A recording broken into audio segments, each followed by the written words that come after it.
Halo guys, balik lagi di channel YouTube aku, Gamatia Meisha.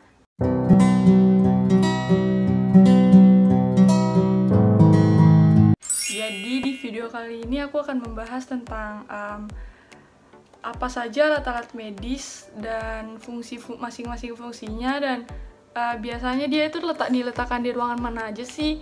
Terus aku juga membahas perawatan rutinnya setiap bulan atau per tahun gitu. Jadi langsung aja ke videonya.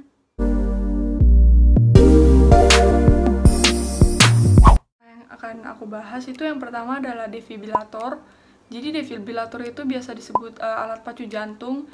Nah, alat ini tuh gunanya itu buat mendeteksi adanya gangguan irama jantung yang akan mengancam jiwa seseorang. Jadi alat ini tuh ditempelkan pada dada di jantung.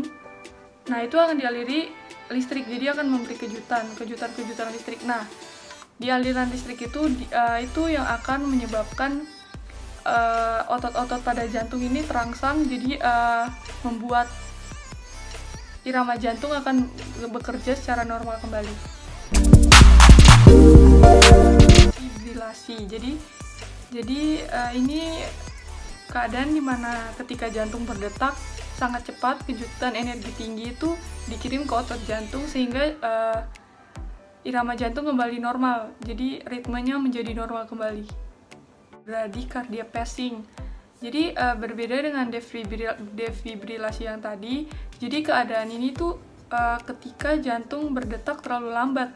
Jadi impuls yang listrik kecil yang menstimulasi otot jantung untuk mempertahankan denyut yang cocok. Lalu orang dengan kardiomyopatik hipertrofik yang menyebar, jadi fungsi jantungnya itu sudah berkurang. Lalu dia bisa beresiko tinggi mengalami henti jantung.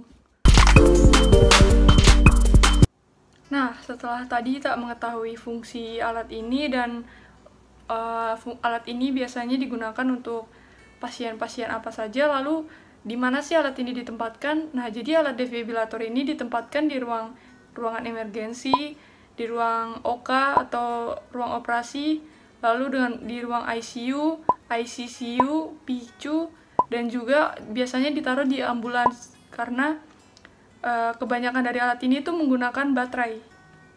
Jadi baterainya dicas, jadi bisa digunakan pada saat di ambulans.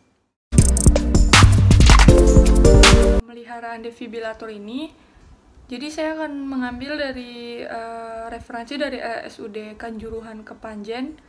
Jadi yang pertama itu cek dan bersihkan seluruh bagian alat periode 1 bulan sekali, cek periksa kondisi elektrode 3 bulan sekali, cek fungsi tombol atau switch, dan perbaiki bila perlu 6 bulan sekali, lalu cek baterai, lampu indikator, dan ganti bila perlu 6 bulan sekali, cek sistem catu daya, perbaiki bila perlu 3 bulan sekali, cek fungsi tombol charge dan di-charge periode 3 bulan sekali, lalu lakukan pengukuran tahanan kabel pembumian minimal 1 tahun sekali, lakukan pengukuran arus bocor periode 1 tahun sekali, lakukan pengukuran energi watt per joule, lakukan uji kinerja alat periode 6 bulan sekali.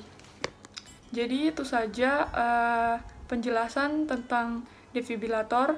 Jadi mari kita beralih ke alat selanjutnya.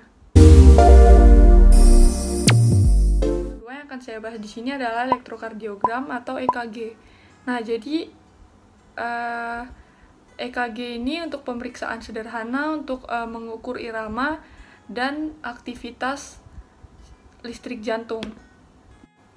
Nah, oleh karena itu prosedur ini yang biasa disebut dengan rekam jantung. Pada pemeriksaan EKG ini, aliran listrik jantung akan direkam oleh mesin dan hasilnya akan diperiksa untuk melihat ada tidaknya gangguan atau kerusakan pada jantung. Untuk biayanya sendiri, biasanya berbeda-beda di setiap rumah sakit atau klinik. Hanya untuk rata-ratanya biasanya Rp500.000 sekali melakukan pemeriksaan EKG.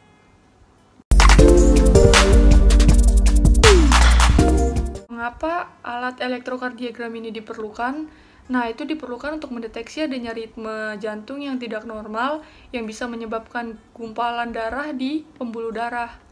Lalu untuk mendeteksi adanya kelainan jantung seperti serangan jantung, pembesaran jantung, kerusakan otot jantung, sumbatan arteri koroner, lalu peradangan pada lapisan jantung. Setelah itu, untuk memantau proses penyembuhan setelah serangan jantung, perkembangan penyakit jantung, lalu mengevaluasi efektivitas obat jantung tersebut. Yang terakhir itu untuk menyingkirkan kemungkinan penyakit jantung pada pasien yang akan melakukan operasi. Jadi yang membutuhkan elektrokardiogram ini untuk orang-orang yang merasa bahwa tubuhnya mengalami gejala-gejala penyakit gangguan jantung seperti nyeri dada, jantung berdebar, cepat lemas, pusing, sesak nafas. Jadi ketika badan atau tubuh mengalami gejala-gejala seperti itu, baiknya memeriksakan kepada dokter. Nah, untuk pemeliharaan dari elektrokardiogram sendiri ini, untuk kebersihan prop EKG dan sistem instalasinya dilakukan pemeliharaan 1 bulan sekali. Lalu untuk preventif maintenance-nya, membersihkan eksterior dan interiornya, membersihkan perakitan kipas jika diperlukan, kalibrasi lagi jika diperlukan, dan ganti filter dan baterai jika diperlukan berdasarkan kebijakan yang dijadwalkan. Nah guys, jadi itu saja penjelasan tentang EKG dan kita akan membahas tentang alat berikutnya. Jadi tadi kan kita udah membahas 2 alat yang berhubungan dengan jantung nih. Dan yang ketiga ini aku akan membahas tentang alat yang biasanya untuk bayi-bayi prematur, yaitu inkubator bayi. Nah, jadi inkubator bayi ini itu sebuah alat yang tertutup yang suhu dan lingkungannya dapat diatur untuk menghangatkan si bayi tersebut. Bagi kalian yang belum mengetahui bagaimana bentuk inkubatornya, ada di sini. Nah, jadi inkubator ini juga memerlukan kelembapan yang stabil agar kondisi di dalamnya itu tetap terjaga sesuai yang diinginkan.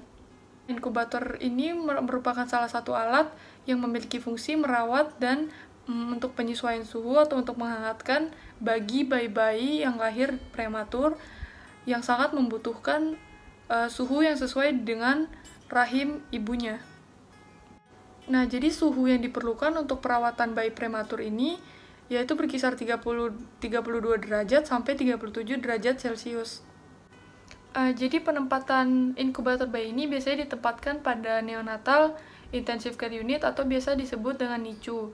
Jadi NICU ini disediakan untuk bayi-bayi yang baru lahir dengan keadaan kritis atau dengan gangguan kesehatan yang berat. Nah, untuk pemeliharaan inkubator bayi ini, jadi bersihkan inkubator dengan disinfektan setiap hari dan bersihkan secara keseluruhan tiap minggu atau setiap akan digunakan. Lalu yang kedua, lakukan pengecekan terhadap seluruh bagian komponen alat. Dan yang ketiga, cek sistem catu dayanya. Yang keempat, cek fungsi timer atau waktu. Atau yang kelima, kosongkan air reservoir yang dapat mengakibatkan tumbuhnya bakteri yang berbahaya dalam air yang akan menyerang bayi. Lalu yang terakhir, selalu cek kondisi inkubator sebelum dilakukan pemakaian untuk mengantisipasi adanya kerusakan terhadap komponen listrik yang tidak bekerja. Lalu selain itu juga, sistem chamber air atau kelembapan, kebersihan bagian dalam mesin dan chamber air, pengunci dan sensor pastikan berfungsi normal, kebisingan kurang dari 60 desibel, atau sistem baterai atau roda pada troli dicek 2 minggu sekali. Terima kasih telah mengklik dan menonton video ini, semoga bermanfaat untuk kalian. God bless you.